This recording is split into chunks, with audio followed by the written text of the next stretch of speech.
Now, the budget in Nigeria in the last 8 years has consistently been very low on investment in the area of agriculture. You spent a few days recently in Rwanda, and a paltry sum of 1.5% to less than 2% of our budget is going to agriculture.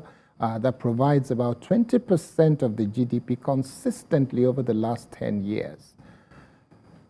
What is your feeling about this, and what kind of number do you think this government should be looking at in terms of percentage of the 25 trillion naira that is being budgeted for the entire nation? How much do you think should be going to agriculture, and why?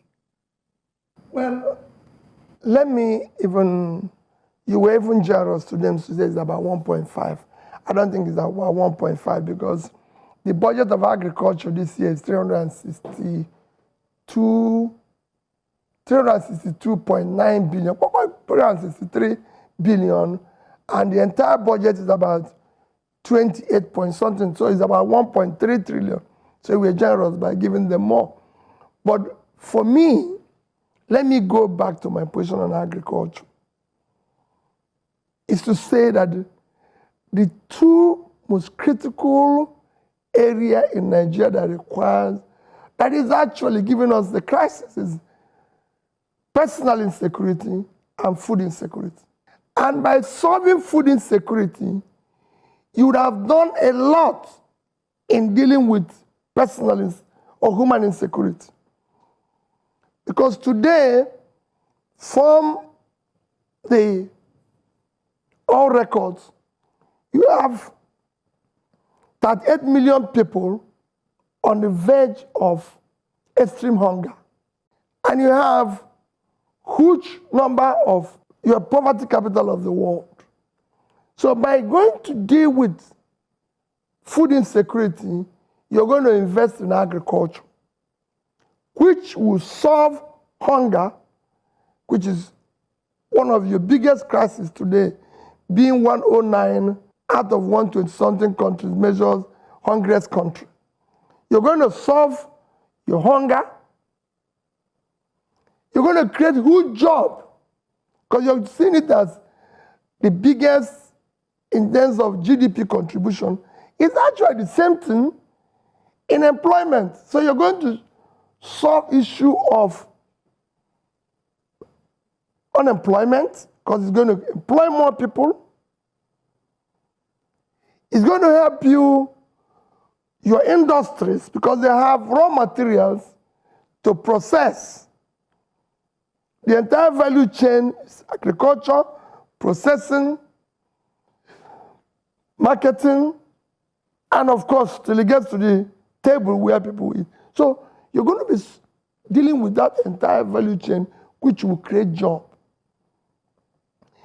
It's going to help you to deal with the issue of inflation, because the biggest contributor to inflation today, negatively, is food inflation. By having more product, you're going to bring it down. You're going to be saving money you use in importation of food products, again helping your foreign exchange stability.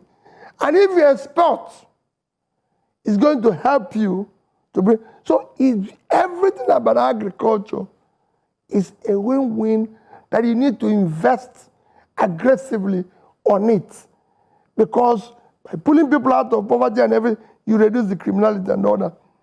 For me, areas of agriculture, which deals with the third issue of development, pulling people out of poverty, health and education will receive not less than 10% each of the budget. And it's important.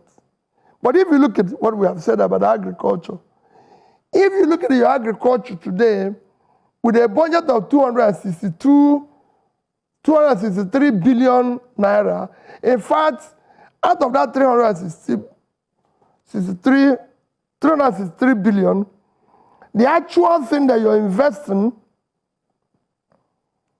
is 252.8, under 253 in capital budget.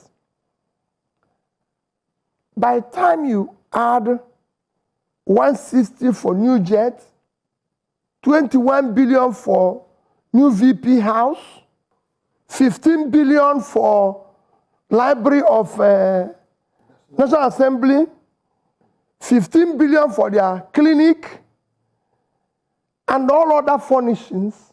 You find out you have actually 250-something billion for the entire country to solve issue of hunger.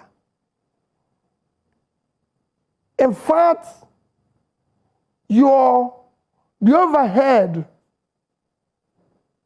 for the entire agricultural ministry is less than 10 billion, which is about the money you have spent, about 50% of the money you spent just in housing the vice president. With all the issues with political parties in Nigeria, do you honestly expect that we can get good leaders from them? With what is happening in PDP, what is happening in APC, what is happening in Labour Party, what is happening in NNPP, do you really think that we can get good leaders from these political parties the way they are structured? At least we can all agree that the problem of Nigeria, at the heart of it, is bad leadership. Whether we say it is foreign interference, the IMF and the World Bank and the CIA that are controlling our leaders, is because of bad leadership. That's why that is possible. We had good leaders, that will not happen. So, bad leadership, the problem. Oh, the problem is constitution. Oh yeah, we will have new constitution if the leaders were good. They will give us a good constitution. Oh, the problem is marginalization. Bad policies, they all stem from bad leadership. So if we all agree that at the heart of the problems of Nigeria is bad leadership, I want to ask, since leaders come from political parties, right now there are no independent candidates in Nigeria. So our leaders come from political parties. I want to ask, with the way the political parties are structured now, APC, PDP, Labour Party, NNPP, do you really expect, honestly, that we can get credible leaders to come out from such political parties, any of them? I said it earlier that if you think about it, it's easy for you to throw your hands in the air and give up and complain and complain and complain. Just feel bitterness in your heart. I understand that feeling because I felt it too. And that was what pushed me to think and think and think and think hard about a solution to this. We can't just continue like this. We can't just continue like this. Somebody says, oh, the results for 2027 election has been written by Tinubu is sure. And so I ask myself, what is that supposed to mean? Does that mean that we shouldn't bother to participate or prepare for the 2027 elections? Does it mean that, oh, definitely, oh, Tinubu gets to perpetuate himself in office beyond 2027? And so we should just sit down and do nothing? Come on. If you think about Nigeria, the tendency is for you to feel and believe and think like that. It's a narrative that they drive using propaganda. It's a programming, it's social programming. And if you're feeling that way, I can understand why. But I bring good news. We can change that by setting up a new political party where we have clearly stated conditions, ideologies that are clearly stated in our constitution. And to take it a step further, because Nigerians will be Nigerians. One thing we don't understand is every Nigerian has a tendency to be corrupt. Some may be higher than others, but every Nigerian has a tendency to be corrupt. And if you put a goat in a room with yam, it will be foolish not to expect the goat not to eat the yam. So what do?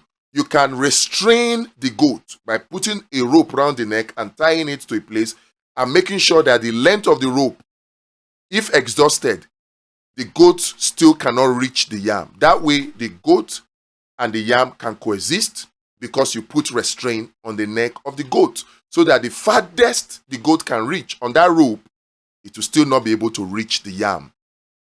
That is why we need to set up this new political party in such a way that in the constitution of the party, we will clearly state the ideologies and we will clearly state the punishment for those ideologies. So those punishments will serve as the rope around the neck of that goat. That way, we are not leaving the behavior of people or members or leaders that emerge on the platform of this, our new political party. We are not leaving their behavior to chance. We anticipate it and we put measures in our constitution clearly stated, so that we will not have the issues we are having in the political parties now. In this new political party that we want to form, we will make sure that the provisions are clearly stated and the punishment for breach of those ideologies, those positions, are clearly stated as well. Because you see, INEC recognizes the constitution of the political party. The Supreme Court recognizes the supremacy of the constitution of the political party, subject only to the regulation of INEC and to the Constitution of the Federal Republic of Nigeria. So we cannot continue the way we are now. And we cannot continue to do the same things we are doing now and expect a different result. We have to change. We cannot only be relying on revolution, when we do not have the means for such a revolution, or when we are not ready for the sacrifice, the huge sacrifice in lives and properties that may be required for such a revolution.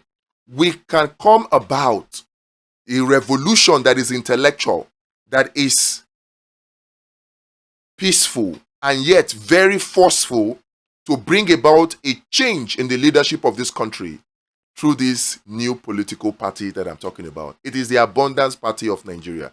There's a link in the description for it. But while you go to look at that link and click on it, I'd like to tell you also that there's a second reason why it is absolutely important that we do this now.